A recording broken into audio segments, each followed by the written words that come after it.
انہیں تعارف کی ضرورت ہو سکتی ہے دنیا میں، عمران خان کو تعارف کی ضرورت نہیں ہے۔ عمران خان کو یہ سارے لوگ بہت اچھی طرح جانتے ہیں، انہیں معلوم ہے کہ عمران خان کے ساتھ کیا زیادتی ہو رہی ہے، اور اوورسیز پاکستانیوں نے اس کے بارے میں ٹھیک ٹھاک پہلے سے وہاں پہ ماحول بنایا ہوا ہے، اور اوورسیز پاکستانیوں نے بڑی محنت کی ہوئی ہے۔ جو 4 آپشن ہیں جن کے اوپر حکومت اور اسٹیبلشمنٹ اس وقت غور کر رہی ہے، میں حکومت کی بات خاص طور پہ نہیں کرتا، حکومت کے لیے تو ایک ہی آپشن ہے کہ کچھ بھی کر کے امریکی نئی انتظامیہ کو منایا جائے کہ وہ عمران خان کے معاملے میں یا انسانی حقوق کے معاملے میں کسی قسم کی مداخلت نہ کریں، اور جیسے جو بائیڈن نے ہمارے سر پر ہاتھ رکھا ہوا تھا ویسے ہی ہمارے سر کے اوپر ہاتھ رکھ دیں ٹرمپ کی انتظامیہ بھی۔ حکومت تو یہی چاہتی ہے، لیکن اسٹیبلشمنٹ جو ہے وہ اپنے پتے اپنے پاس رکھتی ہے اور تھوڑا سا وہ براڈر اس کے اندر پکچر کے اندر رہتے ہیں۔ اب اسٹیبلشمنٹ کے اور حکومت کے اندازے الگ الگ ہیں، لیکن جو 4 چیزیں ہیں جس مشن کے اوپر محسن نقوی گئے ہیں، دیکھیں اگر حکومت کا ہی معاملہ ہوتا سارا کا سارا تو پھر اسحاق ڈار جاتے نا، اسحاق ڈار نہیں گئے، تو یہ معاملہ اسٹیبلشمنٹ کا ہے، تو اسی لیے وہاں پہ محسن نقوی آپ کو دکھائی دے رہے ہیں۔ تو 4 ایسی چیزیں جن پہ کام ہو رہا ہے۔ نمبر 1 تو یہ ہے کہ وقت حاصل کیا جائے، آخری آپشن یہ ہو سکتا ہے کہ جی امریکہ کو کہا جائے ٹھیک ہے جی ہم معاملہ ٹھیک کر لیتے ہیں، لیکن ہمیں تھوڑا وقت دیا جائے، ہمیں اسموتھ ٹرانزیکشن کرنے دی جائے۔ عمران خان صاحب جو ہیں ان کے ساتھ بھی ظلم اور ستم بند ہو جائے گا، انسانی حقوق کی پامالیاں بھی بند کر دی جائیں گی، جبری گمشدگیاں بھی ہم روک دیں گے، پاکستان کو ایک نئے الیکشن کی طرف بھی لے جائیں گے، لیکن ہم اسموتھ طریقے سے لے جانا چاہتے ہیں۔ اور اس کی ایک وجہ یہ ہے کہ پاکستان کے سسٹم کو ایسا لگتا ہے کہ عمران خان اس وقت جیل میں بیٹھا ہوا ایک بھوکا شیر ہے، اگر اس طرح وہ جیت کر باہر آ گیا اور سب کو شکست دے کر وہ باہر آ گیا تو وہ بھوکا شیر باقی سارے سیاسی مخالفین کو ایون ان کے سہولت کاروں کو بھی کھا جائے گا۔ تو یہ ان کو ڈر ہے کہ پنجڑے میں جو شیر اس وقت بند ہے وہ بھوکا ہے، اور اگر وہ باہر آ گیا تو وہ اپنے مخالفین کو کھا جائے گا۔ لہذا مخالفین چاہتے ہیں کہ پہلے شیر کا پیٹ بھرا جائے، آہستہ آہستہ ماحول ٹھیک کیا جائے، شیر کو کچھ حد تک ٹیم کیا جائے، باہر بھی ایسا ماحول بنایا جائے کہ اپنے لیے تھوڑے تھوڑے قلعے بنا لے تاکہ ان میں ہم محفوظ رہیں، کوئی درخت پہ چڑھ جائے، کوئی گھر میں گھس جائے، کوئی ادھر ہو جائے، اپنی حفاظت کی بندوبست کرنے کے بعد پھر اس شیر کو رہائی دی جائے۔ یعنی ایک طرف تو یہ ہے کہ جی وقت حاصل کیا جائے کسی طرح، دوسرا معاملہ یہ ہے کہ عمران خان کے خلاف لابنگ بھی کرنے کی کوشش کی جا رہی ہے کہ جتنی میکسیمم ہو سکے عمران خان کے خلاف لابنگ کی جائے کہ جناب وہ آپ کو فائدہ نہیں دے گا، ہم آپ کو فائدہ دیں گے۔ تیسرا یہ ہے کہ ٹرمپ کی جو آنے والی انتظامیہ ہے اس کے ساتھ کوئی ایسی ڈیل بنا لی جائے جس کے نتیجے میں جو وہ مانگے وہ ان کو دے دیا جائے، اور انہیں کہا جائے کہ ہمارے اندرونی معاملے میں ابھی آپ ہمیں نہ چھیڑیں، جیسے ہمارا دل کرتا ہے ویسے آپ ہمیں چلنے دیں۔ اور چوتھی جو چیز ہے وہ بہت امپورٹنٹ ہے، اور یہ خالصتاً اسٹیبلشمنٹ کے لیے محسن نقوی نے واپس آ کے 1-2 بندوں کو بریفنگ دینی ہے، اور جو بریفنگ اس نے دینی ہے اس میں اس نے بتانا ہے محسن نقوی نے آ کے کہ جناب امریکہ میں کام اتنا گرم ہے اور ہمارے کنٹرول میں آ سکتا ہے یا نہیں آ سکتا، اور اس کے نتائج کیا ہو سکتے ہیں، جس کی بنیاد کے اوپر اسٹیبلشمنٹ نے فوری طور پہ فیصلہ کرنا ہے کہ ہن کی کریے۔ یعنی یہ دورہ بلا وجہ نہیں ہے، یہ وہاں سے اسیسمنٹ بھی آئے گی پاکستان میں، اور اسٹیبلشمنٹ کے 1-2 جو بڑے سیانے ہیں ان کو محسن نقوی یہ اسیسمنٹ دے گا، ان کو بتائے گا کہ جناب کام خراب ہو گیا، یا معاملہ اتنا کنٹرول ہو سکتا ہے یا ان بنیادوں پہ کنٹرول ہو سکتا ہے، ادروائز پھر اگر سرنڈر کرنا ہے تو کتنی جلدی کرنا ہے، آپ کے پاس کتنا ٹائم باقی ہے، تو یہ اسیسمنٹ بھی ملے گی۔ پیغامات کا جواب نہیں آیا جو شہباز شریف نے دیے ہیں، کیونکہ یہ سارے اپنے آپ کو حوصلہ دینا چاہتے ہیں اور ایک دوسرے کو بھی حوصلہ دینا چاہتے ہیں، تو شہباز شریف نے جو ٹویٹ کیا اس کا جواب نہیں آیا، پہلے پیغامات جو چلائے گئے اس کا جواب نہیں آیا، نواز شریف نے جا کے ٹرمپ کی ٹیم سے ملنے کی کوشش کی کہ ٹرمپ سے میری ملاقات ہو جائے، وہ نہیں ہو سکی۔ یہ سارا کچھ انہوں نے کر کے دیکھ لیا لیکن کچھ نہیں ہوا۔ اب بلاخر شہباز شریف نے بطور وزیر اعظم دفتر خارجہ نے یہ بتایا ہے کہ ایک خط لکھ ڈالا ہے ڈونلڈ ٹرمپ کو۔ اب خط کا نارملی جواب آ جاتا ہے، یعنی وہ ایسے ہوتا ہے کہ جو ڈونلڈ ٹرمپ کا عملہ ہے وہ شکریہ کا خط واپس لکھ دے گا، یا کوئی ان کا جواب کسی طرح سے کوئی میل آ جائے گی، کوئی جوابی خط آ جائے گا، تو جوابی خط ان کو چاہیے تاکہ یہ اس کو سوشل میڈیا پر وائرل کر سکیں، بتا سکیں کہ جناب ٹرمپ نے وزیر اعظم شہباز شریف صاحب کو خط لکھا اور شہباز شریف کے خط کا جواب دیا، نیک تمناؤں کا اظہار کیا پاکستان کے عوام کے ساتھ یہ اور وہ۔ اب ان کو یہ آئیڈیا نہیں ہے کہ ٹرمپ کوئی بھی جواب دے سکتا ہے، بہت ممکن ہے کہ ٹرمپ کی ٹیم کا جواب ایسا آئے جس جواب کو یہ چھپا کر بیٹھ جائیں اور یہ کوشش کریں کہ وہ جواب کبھی سامنے ہی نہ آئے، یہ بھی ممکن ہے۔ بہرحال بڑی خواری ہو گئی محسن نقوی کی امریکہ میں، جو چیز وہ حاصل کرنا چاہتے تھے وہ نہیں ہو رہی، اور ٹرمپ اس دفعہ تھوڑا ڈیفرنٹ ہے۔ ٹرمپ جب پچھلی دفعہ صدر بنا تھا امریکہ کا تو بہت ساری چیزوں کا اس کو آئیڈیا نہیں تھا، یہ اس کی فیملی بھی کہہ رہی ہے۔ اب ٹرمپ کو بہت ساری چیزوں کا آئیڈیا ہے، صرف اب سعودی عرب کو لیں جو ٹرمپ کے سب سے قریب سمجھے جاتے ہیں، محمد بن سلمان، ان کے لیے ٹرمپ کا پیغام ہے کہ جناب 600 ارب ڈالر کے بجائے 1000 ارب ڈالر کی سرمایہ کاری کریں آپ امریکہ میں یہ ایکسپیکٹ کر رہا ہوں سعودی عرب سے۔ سعودی عرب نے 600 ارب ڈالر تک کا کہا تھا، لیکن ٹرمپ نے کہا نہیں، 1000 ارب ڈالر تک کی سرمایہ کاری کرو۔ دوسرا، ٹرمپ نے کہا کہ یہ جو لڑائی ہوئی ہے نا یوکرین میں اور روس میں، اس کی ایک وجہ سعودی عرب ہے، کیونکہ انہوں نے پیٹرول مہنگا کر دیا تھا، تو سعودی عرب کو پیٹرول کی قیمت بھی کم کرنی پڑے گی۔ اب اس طریقے سے تو ڈونلڈ ٹرمپ ڈیل کر رہے ہیں دنیا کو، ان کو آئیڈیا ہے کہ ان کی پوزیشن اور طاقت کیا ہے۔ اب ڈونلڈ ٹرمپ زیادہ بہتر جانتا ہے کہ وہ کس پوزیشن میں ہے اور اس کے پاس کیا طاقت ہے اور اس کا استعمال کیسے کرنا ہے۔ یہ ٹرمپ پہلے والے ٹرمپ سے مختلف ہے، یہ بات سب کو اپنے دماغ میں رکھنی پڑے گی۔ ناظرین، عمران خان صاحب کا سٹیٹمنٹ آیا، وہ انہوں نے اپنے ٹویٹر کے اوپر شیئر کیا، وہ میں آپ کو بتاتا ہوں۔ انہوں نے کہا جی صاحبزادہ حامد رضا کے گھر اور مدرسے پر غیر قانونی چھاپے کی سختی سے مذمت کرتا ہوں۔ اردلی حکومت ایک جانب مذاکرات کا ڈھونگ رچا رہی ہے اور دوسری جانب انسانی حقوق کی خلاف ورزیاں جاری رکھے ہوئے ہیں۔ ہم اس چھاپے کے بعد مذاکرات کا عمل فوری طور پر روک رہے ہیں۔ مذاکراتی کمیٹی کے ترجمان اور ہمارے اتحادی کے گھر پر چھاپا ہماری مذاکراتی کمیٹی پر حملہ ہے۔ اس دوگلے پن اور بدنیتی پر مبنی مذاکراتی عمل سے کوئی خیر برآمد نہیں ہو سکتی۔ میں نے اپنی جماعت کو ہدایت کر دی ہے کہ تمام سیاسی جماعتوں کو پاکستان میں قانون کی حکمرانی، جمہوریت کی بقا اور انسانی حقوق کی پابندی کی خاطر اعتماد میں لیں۔ ہم اس جعلی حکومت کے خلاف گرینڈ قومی ایجنڈا پر کام کر رہے ہیں۔ پاکستان میں ہر جانب عدم استحکام کے ڈیرے ہیں۔ بلوچستان میں دہشت گردی پنپ رہی ہے اور وہاں کے مسئلے کا کوئی سیاسی حل نہیں نکال رہا۔ بلوچ گمشدہ افراد کا مسئلہ بہت سنجیدہ ہے، جس کے لیے مارنگ بلوچ اپنی آواز بلند کر رہی ہے۔ بلوچستان والا حال اب پورے ملک کا ہے۔ تحریک انصاف کے بھی کئی کارکنان لاپتہ ہیں۔ ہم اس مسئلے میں ان کے ساتھ کھڑے ہیں اور عالمی انسانی حقوق کی تنظیموں کے سامنے اس معاملے کو رکھیں گے۔ بلوچستان سمیت ملک بھر میں جب تک عوامی اعتماد پر مشتمل حکومت نہیں لائی جائے گی، استحکام ممکن نہیں ہے۔ میں اسٹیبلشمنٹ سے اپنی ذات کی خاطر کچھ نہیں مانگتا۔ میں اگر ان سے بات کروں گا تو وہ صرف ملک اور قوم کی بہتری کے لیے ہوگی۔ اصل کنٹرول تو ان کے ہاتھ میں ہے، باقی سب ان کی کٹ پتلیاں ہیں جو ان کے اشاروں کی منتظر رہتی ہیں۔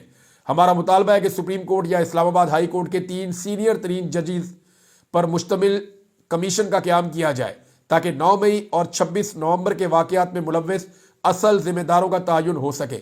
اس کے بغیر ہمیں کوئی کمیشن قابل قبول نہیں ہے۔ بددیانت افراد کبھی نیوٹرل امپائر کی حمایت نہیں کرتے۔ جوڈیشل کمیشن کے مطالبے کو مسلسل نظر انداز کرنے کی وجہ یہی ہے کہ حکومت اور اسٹیبلشمنٹ خود 9 مئی کے فالس فلیگ اور 26 نومبر کے قتل عام میں ملوث ہے۔ 9 مئی کو انہوں نے خود چوکیوں سے پولیس اور فوج کو غائب کر دیا، خود آگ لگائی اور خود CCTV فوٹیج غائب کر کے الزام بے گناہ سیاسی کارکنان پر ڈال دیا۔ 26 نومبر کو بھی ہمارے لوگوں کو شہید اور زخمی کیا گیا اور ہمیں ہی دہشت گرد قرار دیا گیا۔ ہمارے کم از کم 14 لوگوں کو شہید کیا گیا، کئی افراد زخمی اور گمشدہ ہیں، ہزاروں لوگوں کو بے گناہ جیلوں میں ڈال دیا گیا۔ جو جیلوں سے باہر ہیں وہ ضمانت کے لیے کبھی ایک عدالت کبھی دوسری عدالت کے چکر کاٹ رہے ہیں، مگر کوئی ان کی سنوائی نہیں کر رہا۔ ملک ریاض کا حالیہ بیان ہے کہ اگر وہ اپنا منہ کھولیں گے تو بہت سے لوگوں کو شرمندگی کا سامنا کرنا پڑے گا۔ میں ملک ریاض سے درخواست کرتا ہوں کہ وہ بتائیں پچھلے 30 سال میں کون کون سے ججز، جرنیل اور سیاستدانوں نے ان سے پیسے لیے اور دیگر مالی فوائد حاصل کیے تاکہ قوم کو معلوم ہو سکے کہ کون سے چہرے اس گندگی میں ملوث ہیں۔ یہ سب جو آج بوگس القادر ٹرسٹ کیس پر تنقید کر رہے ہیں کتنے دودھ کے دھلے ہیں، دنیا کو معلوم ہونا چاہیے۔ اوورسیز پاکستانیوں کو میرا پیغام ہے کہ اس حکومت کو ترسیلات زر بھیجنا اپنے ہاتھ خون سے رنگنے کے مترادف ہے۔ یہ حکومت اپنے ہی شہریوں کے قتل عام میں ملوث ہے، لہذا ان کو ترسیلات زر بھیجنے کا سختی سے بائیکاٹ کریں۔ کچھ رپورٹیں آ رہی ہیں ناظرین، اور وہ یہ آ رہی ہے کہ پاکستان کے زر مبادلہ کے ذخائر کم ہو رہے ہیں اور کچھ ماہرین اس کو جوڑ کر دیکھ رہے ہیں یہ جو ریمیٹنسز کے اوپر عمران خان صاحب نے کہا کہ بائیکاٹ کیا جائے اوورسیز پاکستانیوں کی جانب سے، اس کے ساتھ۔ لیکن دیکھیں ابھی ہم کچھ کہہ نہیں سکتے، کوئی کنکریٹ ایویڈنس نہیں ہے۔ حکومت اس معاملے کو چھپا سکتی ہے 2-3 مہینے تک، لیکن اس سے زیادہ حکومت اس کو چھپا نہیں سکتی۔ اگر یہ معاملہ طول پکڑتا ہے، دور تک جاتا ہے، تو مارچ میں آپ کو پتہ چل جائے گا کہ جو عمران خان صاحب کی سول نافرمانی کی اوورسیز پاکستانیوں سے ایک اپیل انہوں نے کی ہے وہ کامیاب ہوتی ہے یا نہیں ہوتی۔ ایک اور ناظرین بڑی امپورٹنٹ ڈیولپمنٹ ہے، شیر افضل مروت کے حوالے سے سب کے الگ الگ سٹیٹمنٹ آتے ہیں، لیکن پاکستان تحریک انصاف کے چیئرمین عمران خان صاحب نے پارٹی رہنما شیر افضل مروت کو بطور وکیل صفائی پیش ہونے سے روک دیا۔ رپورٹ کے مطابق عمران خان نے جیل انتظامیہ اور عدالت کو آگاہ کر دیا عمران خان نے جیل انتظامیہ کو ہدایت دی ہے کہ شیر افضل مروت میرا وکیل نہیں ہے، اسے جیل میں داخل نہ ہونے دیا جائے۔ رپورٹ کے مطابق عمران خان نے شیر افضل مروت سے متعلق تحریر بھی لکھوا دی ہے۔ اچھا، اب شیر افضل مروت پہنچے تھے اڈیالہ جیل، اور گیٹ 5 سے اڈیالہ جیل ڈیوڑی تک پہنچے تھے، وہاں سے انہیں واپس بھجوا دیا گیا، اور جیل انتظامیہ نے عمران خان صاحب کو آگاہ کیا، لیکن عمران خان صاحب نے یہ کہہ دیا جی کہ میں ان کو نہیں ملتا۔ شیر افضل مروت صاحب لگاتار ہاٹ واٹرز میں ہیں، ویسے انہوں نے اپنے فوجی زیادہ مارے ہیں۔ شیر افضل مروت صاحب کا زیادہ اٹیک جو ہے وہ پاکستان تحریک انصاف کے سوشل میڈیا پہ ہی رہا ہے، یا پاکستان تحریک انصاف کے اپنے لوگوں پہ ان کا زیادہ اٹیک رہا الیکشن کے بعد۔ الیکشن سے پہلے ان کا دوسری طرف اٹیک ہوتا تھا۔ عمران خان صاحب نے ایک اور بڑا فیصلہ کیا۔ یہ فیصلہ نا آپ کو ایک چھوٹی سی خبر کے طور پہ لگے گا، لیکن اس کے اندر بہت ساری بڑی خبریں چھپی ہوئی ہیں۔ شیخ وقاص اکرم کی جگہ پہ جنید اکبر صاحب کو عمران خان صاحب نے پبلک اکاؤنٹس کمیٹی کا چیئرمین نامزد کر دیا ہے پاکستان تحریک انصاف کی جانب سے۔ یہ جو پبلک اکاؤنٹ کمیٹی کا چیئرمین ہوتا ہے نا، یہ اپوزیشن کی جانب سے ہوتا ہے، اور اس کے بعد یہ اختیار ہوتا ہے کہ یہ کسی بھی محکمے کا کوئی بھی چیزوں کا ریکارڈ نکال کر دیکھ سکتا ہے، اور یہ ہر چیز کا آڈٹ کر سکتا ہے، رپورٹیں منگوا سکتا ہے۔ تو یہ اچھا اختیار ہوتا ہے اس عہدیدار کے پاس، اور یہ ایک پارلیمنٹیرین ہوتا ہے۔ پہلے عمران خان صاحب نے تھوڑے دن پہلے یہ کہا تھا کہ میرا پہلا امیدوار شیخ وقاص اکرم ہے، میرا دوسرا نام بھی شیخ وقاص اکرم ہے، میرا تیسرا نام بھی شیخ وقاص اکرم ہے۔ لیکن اب عمران خان صاحب نے جنید اکبر صاحب کا نام دیا ہے۔ جنید اکبر صاحب کا نام آنے کے بعد نا ایک چیز آپ اپنے ذہن میں رکھیں، جو لوگ پاکستان تحریک انصاف کی انٹرنل پالیٹکس کو سمجھتے ہیں ان کو یہ سمجھ آ جائے گی کہ یہاں علی امین گنڈا پور صاحب سے سپیس کم ہوئی ہے۔ بس میں سمپل آپ کو یہ بتا دوں گا کہ یہ جو جنید اکبر صاحب ہیں، ان کے بارے میں بڑی شکایتیں پہنچائی گئی ہیں عمران خان صاحب کو جیل میں، اور یہ جو گنڈا پور گروپ ہے انہوں نے وہاں پہ یہ ساری شکایتیں پہنچائی تھی۔ اور کیونکہ شیخ وقاص اکرم صاحب کے بڑے اچھے تعلقات ہیں علی امین کے ساتھ، وزیر اعلیٰ خیبر پختونخوا کے ساتھ، تو ان کی جگہ پہ جنید اکبر جن کے تعلقات بالکل اچھے نہیں ہیں، ان کا نام آ جانا یہ بہت امپورٹنٹ ہے۔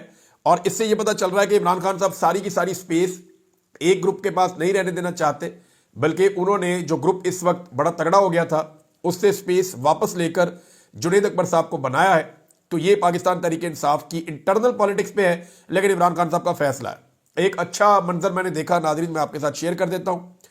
انتظار حسین پنجوتا صاحب کو میں نے دیکھا، ان کی واپسی ہوئی ہے، ان کی ویڈیوز میں نے دیکھی، میں نے کوشش کی، میری ان سے بات بھی ہوئی۔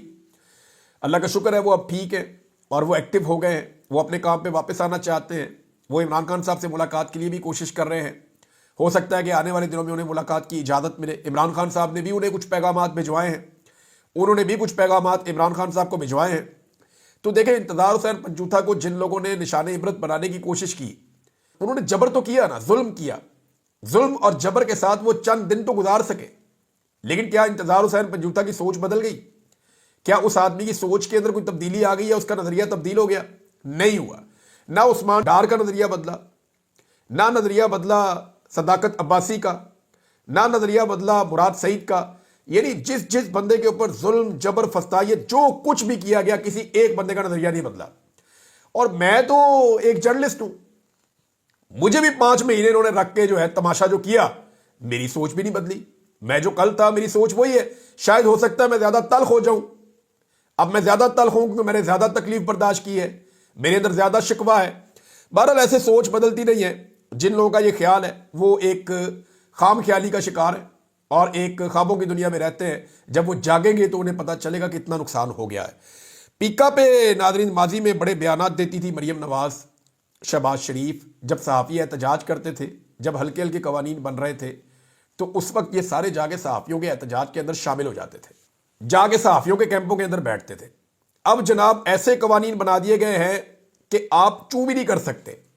یعنی جو حکومت کر رہی ہے اس کی کوئی ماضی میں مثال ہی نہیں ملتی۔ پرویز مشرف کی ڈکٹیٹرشپ ہو یا ضیاء الحق کی ڈکٹیٹرشپ ہو، اس سے زیادہ خوفناک قوانین انہوں نے اس دور میں بنا دیے ہیں۔ لیکن آپ دیکھیں میڈیا کو اشتہار مل رہے ہیں، میڈیا بھی خوش ہے۔ میڈیا کی تنظیمیں یہ کہہ رہی ہیں، بول رہی ہیں کہ جی زیادتی ہو رہی ہے، ظلم ہو رہا ہے، لیکن وہ صرف زبانی جمع خرچ ہے۔ نہ کوئی کیمپ لگا، نہ کوئی احتجاجی مظاہرے ہوئے، نہ حکومت کی تقریبات کا بائیکاٹ ہوا، ایسا کچھ نہیں ہوا۔